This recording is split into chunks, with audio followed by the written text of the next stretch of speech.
بسم اللہ الرحمن الرحیم الحمد للہ والصلاة والسلام علی رسول اللہ وعلی آلہ وصحبہ ومن والہ۔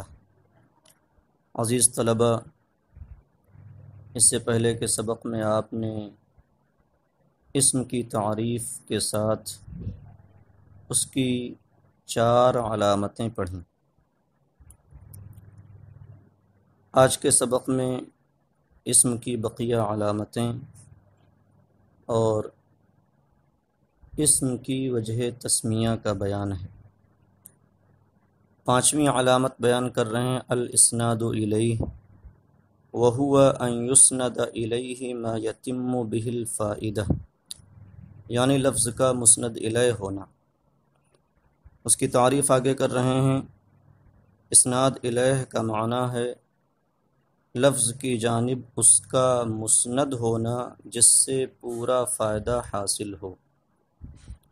تو آپ جانتے ہیں کہ مسند اور مسند الیہ 2 جملہ کے بنیادی جز ہوتے ہیں۔ جب یہ دونوں آ جائیں تو بات پوری ہو جاتی ہے، فائدہ مکمل ہو جاتا ہے۔ تو لفظ کا مسند الیہ ہونا یہ اسم کی علامت ہے اور اسم کے ساتھ خاص ہے۔ جیسے ذہب المسافر، اس مثال میں المسافر جو فاعل ہے وہ مسند الیہ ہے، اور دوسری مثال دے رہے ہیں محمد رسول صلی اللہ علیہ وسلم، کہ محمد صلی اللہ علیہ وسلم رسول ہیں، تو محمد مبتدا ہے، مسند الیہ ہے، اور رسول اس کی خبر۔ اب آگے بتانا چاہتے ہیں کہ مسند الیہ کن کن صورتوں میں پایا جاتا ہے۔ کہتے ہیں والمسند الیہ قد یقع فاعلا نحو ضحک حسن، اور مسند الیہ کبھی فاعل واقع ہوتا ہے،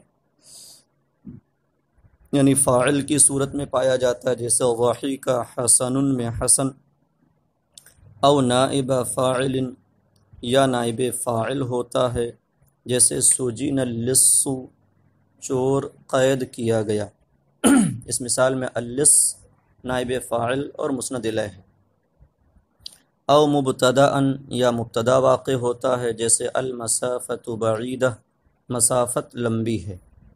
او اسما لفعل ناقص، یا فعل ناقص کا اسم واقع ہوتا ہے، جیسے صار الفقیر غنیا، فقیر غنی ہو گیا۔ او اسما لأحد الحروف المشبہۃ بالفعل، یا حروف مشبہہ بالفعل میں سے کسی کا اسم واقع ہوتا ہے، جیسے ان اللہ علیم حکیم، بے شک اللہ علم و حکمت والا ہے۔ او اسما للنافیۃ للجنس، یا لائے نفی جنس کا اسم واقع ہوتا ہے، جیسے لا طالب غائب ھذا اليوم، کہ کوئی طالب علم آج غائب نہیں۔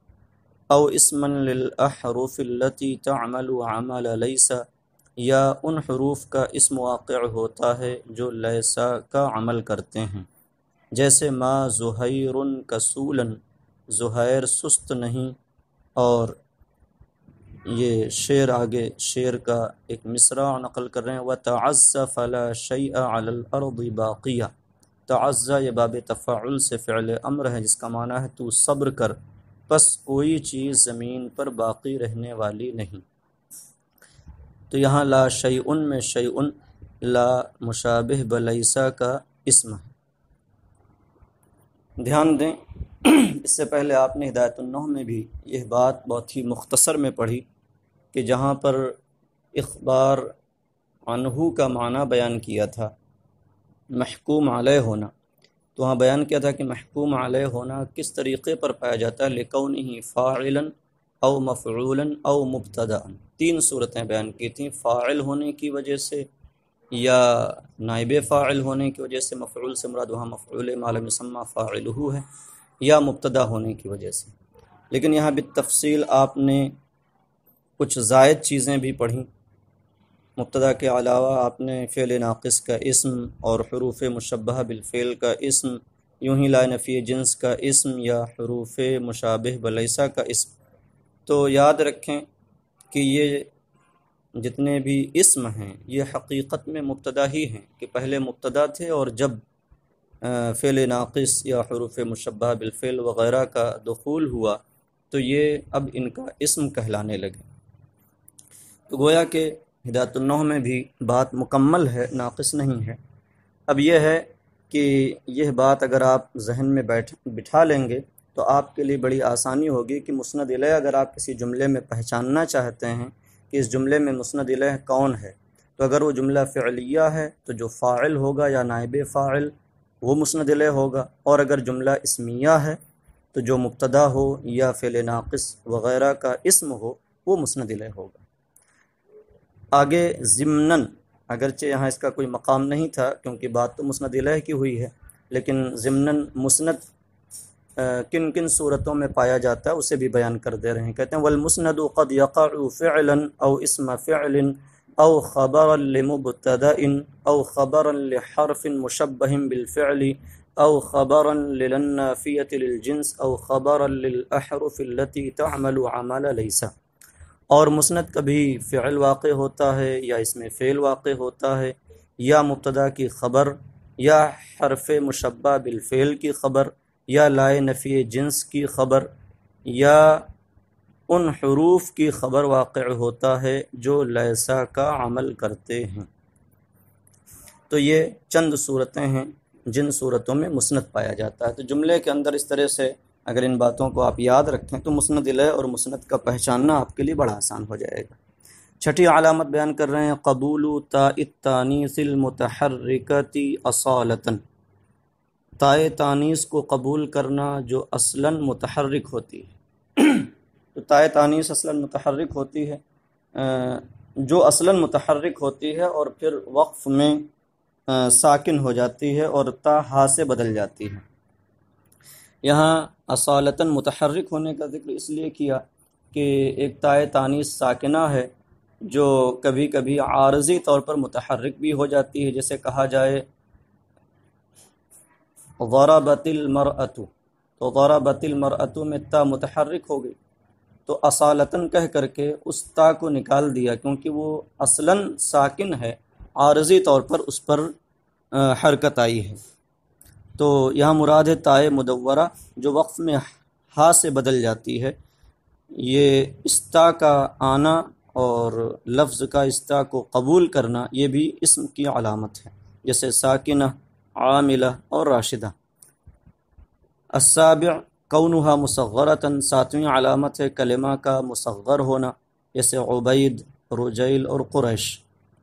مصغر کا مطلب آپ پہلے پڑھ چکے ہیں کہ کبھی کبھی عرب کچھ خاص معانی لینے کے لیے کلمہ کا وزن بدل دیتے ہیں اور یعنی اس کی تصغیر لاتے ہیں، تو اسی کو مصغر کہا جاتا ہے۔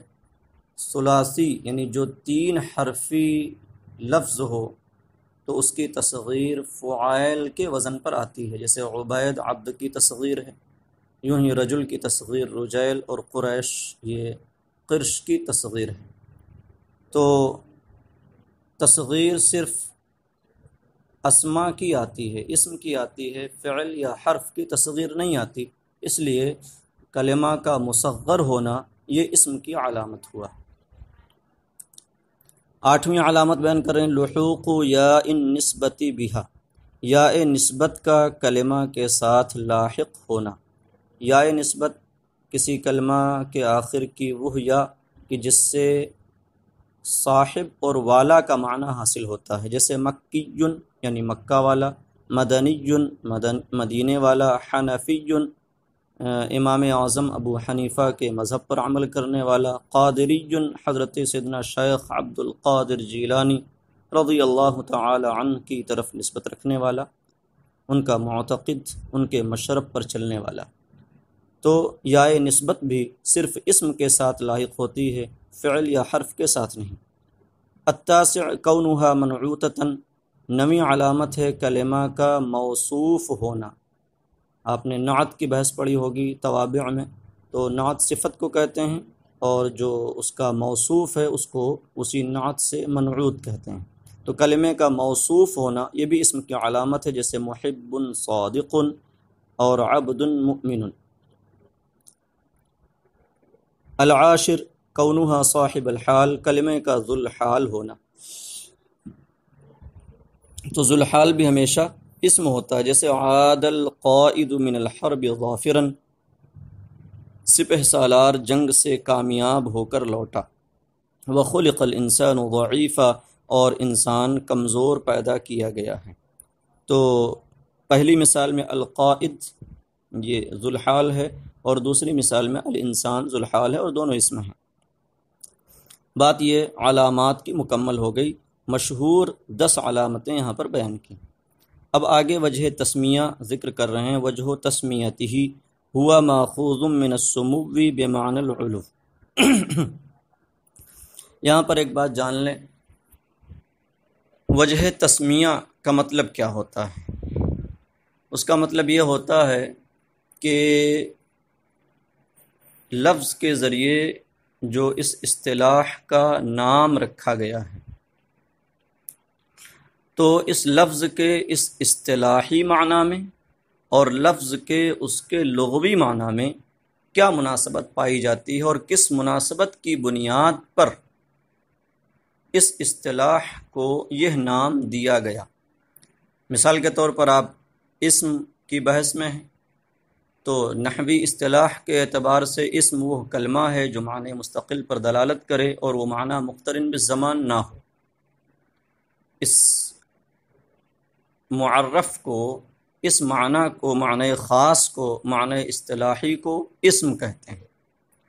تو اب سوال یہ ہے کہ اسم کا لغوی معنی کیا ہوتا ہے، اور پھر کیا مناسبت پائی گئی جس کی بنیاد پر اسم کے لفظ کو اس اصطلاحی معنی کا نام بنا دیا گیا۔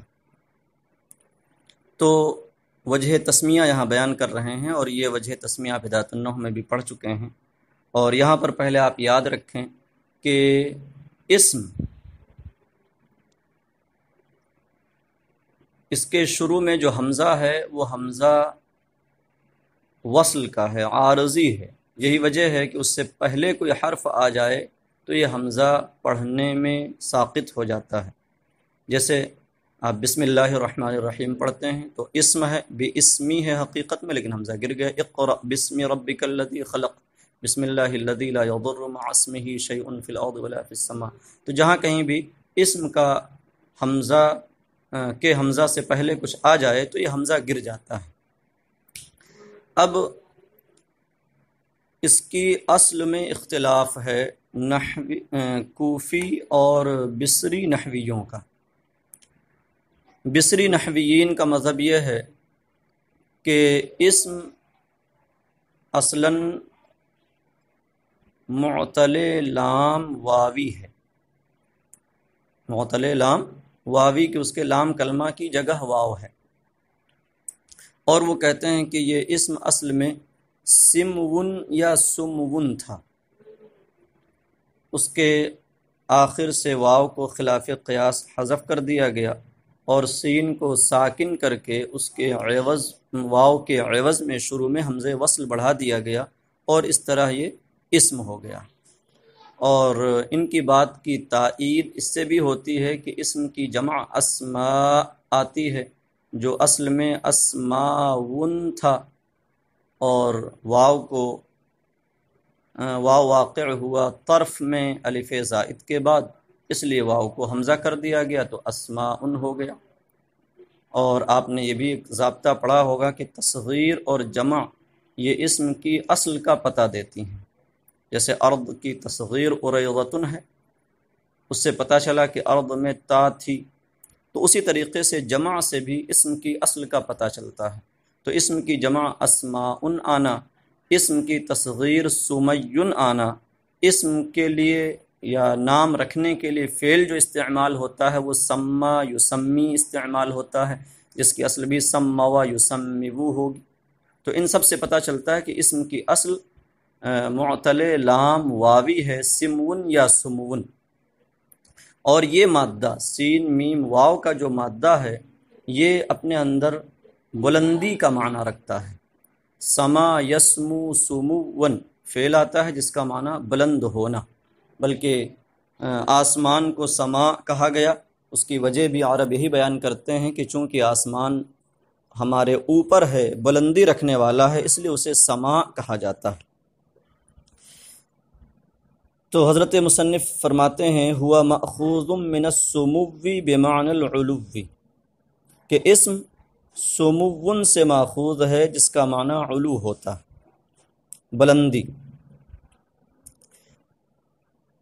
تو اب یہاں پر دیکھنا یہ ہے کہ اسم ماخوذ ہے سمو سے جس کا معنی بلندی ہوتا ہے، تو اب اس معنی اصطلاحی میں اور اس معنی لغوی جو بلندی ہے، ان دونوں میں کیا نسبت پائی گئی جس کی بنیاد پر اس اصطلاحی معنی کو اسم کا نام دیا گیا؟ تو آگے کہتے ہیں وَيُسَمَّى اسْمًا لِسُمُوِّهِ عَلَى قَسِيمَيْهِ وَأَخَوَيْهِ۔ یہاں ایک بات یاد رکھیں کہ کسی چیز کی جو قسمیں نکلتی ہیں تو اس چیز کو جس کی قسمیں ہیں مقسم کہتے ہیں، اور یہ قسمیں اس کی اقسام اور اس کی قسم کہلاتی ہیں، اور یہ قسمیں جو ہوتی ہیں آپس میں قسیم کہلاتی ہیں۔ جیسے کلمہ کی 3 قسمیں ہیں تو کلمہ مقسم ہو گیا، اور یہ تینوں قسمیں اسم فعل حرف اس کی قسمیں ہو گئیں، اور اسم و فعل و حرف آپس میں ایک دوسرے کے قسیم ہیں، یعنی اسم قسیم ہے فعل حرف کا، یوں ہی حرف قسیم ہے اسم اور فعل کا، فعل قسیم ہے اسم اور حرف، تو یہ سب آپس میں قسیم کہلاتے ہیں۔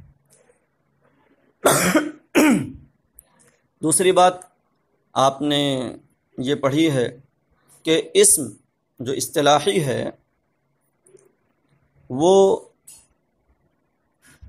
جملہ کا جو عمدہ جز ہوتا ہے، جس پر جملے کا دار و مدار ہوتا ہے، مسند الیہ اور مسند، تو اسم تنہا مسند الیہ بھی بن سکتا ہے اور مسند بھی بن سکتا ہے، لیکن فعل تو صرف مسند ہوتا ہے، مسند الیہ نہیں ہوتا، اور حرف نہ مسند ہوتا ہے نہ مسند الیہ ہوتا ہے۔ تو جملہ بننے میں گویا کہ تنہا اسم کافی ہے کہ اگر 2 اسم پا لیے جائیں تو جملہ بن سکتا ہے، لیکن صرف فعل سے جملہ نہیں بن سکتا، صرف حرف سے جملہ نہیں بن سکتا۔ تو اس اعتبار سے کہ تنہا اسم سے کلام مرکب ہو سکتا ہے، بن سکتا ہے، اس اعتبار سے اس معاملے میں اسم کو بلندی حاصل ہے فعل اور حرف پر۔ تو چونکہ اس کو بلندی حاصل ہو گئی اور نام رکھنے کے لیے کچھ مناسبت درکار ہوتی ہے، لہذا اسم کو اسم کہا گیا۔ وَيُسَمَّى اسْمًا لِسُمُوِّهِ عَلَى قَسِيمَيْهِ وَأَخَوَيْهِ، اور اس کا نام اسم رکھا جاتا ہے اس کے اپنے قسیمین اور اخوین پر بلند ہونے کی وجہ سے۔ قسیمین اور اخوین سے مراد ہوں گے فعل اور حرف، لِأَنَّهُ يَتَرَكَّبُ مِنْهُ وَحْدَهُ الْكَلَامُ، اس لیے کہ تنہا اسم سے کلام بن سکتا ہے۔ یہاں تنہا سے یہ مراد نہ لیا جائے کہ ایک سے، تنہا سے مراد یہ ہے کہ بغیر فعل اور حرف کے آئے صرف اسم سے کلام بن سکتا ہے، بخلاف اخویہ، برخلاف اس کے اخوین اور قسیمین یعنی فعل و حرف کے، کہ صرف فعل لائیں، آپ 2 فعل لے آئیں تو بھی جملہ نہیں بن سکتا ہے، نہ ہی حرف سے بن سکتا ہے، کیونکہ فعل آئے گا تو مسند ہوگا، مسند الیہ نہیں پایا جائے گا، اور حرف تنہا چاہے جتنے لے آئیں وہ نہ مسند الیہ ہوں گے نہ مسند ہوں گے۔ کہتے ہیں ھذا ما ذهب الیہ البصریون، یہ بصری نحویوں کا مذہب ہے، یعنی وہ یہ مانتے ہیں کہ اس کی اصل سمون یا سمون ہے جو سمون سے ماخوذ ہے، وہو المختار، اور یہی مذہب مختار ہے۔ وقال الکوفیون، اور کوفی حضرات کہتے ہیں ہوا ماخوذ من الوسم بمعنى العلامتی، کہ یہ وسم سے ماخوذ ہے جس کا معنی علامت ہوتا ہے۔ تو ان کے نزدیک گویا کہ یہ معتل فا واوی ہے، جس کو آپ مثال واوی بھی کہہ سکتے ہیں، کہ فا کلمہ کی جگہ واو ہے، اس واو کو خلاف قیاس حذف کر کے اس کے عوض میں حمزہ وصل بڑھا دیا گیا، اسم ہو گیا۔ تو ان کے نزدیک یہ وسم سے ماخوذ ہے، اور وسم کا معنی علامت ہوتا ہے۔ اب سوال یہ ہے کہ اس میں اصطلاحی کو اسم کیوں کہا گیا وسم سے ماخوذ مانتے ہوئے؟ کہتے ہیں وَيُسَمَّى اسْمًا لِأَنَّهُ عَلَامَةٌ عَلَى مُسَمَّاهُ، اور اسم کا نام اسم رکھا جاتا ہے اس لیے کہ وہ اپنے مسمى پر علامت ہوتا ہے، یعنی ہر اسم جس پر دلالت کرتا ہے، جو اس کا معنی ہوتا ہے، جو اس کا مسمى ہوتا ہے، اس مسمى پر یہ لفظ اور اسم علامت ہے، اس لیے اسے اسم کہا گیا۔ لیکن یہ مذہب غیر مختار اور مرجوح ہے۔ اس کے مرجوح ہونے کی دلیل وہی جو میں نے آپ سے بیان کیا کہ اسم کی جمع اسماء آتی ہے۔ اگر یہ وسم سے ماخوذ ہوتا تو اسم کی جمع اوسام آنی چاہیے، یوں ہی اس کے لیے فعل وسم یوسم آنا چاہیے، جبکہ نام رکھنے کے لیے فعل جو ہے وہ سما یسمی آتا ہے۔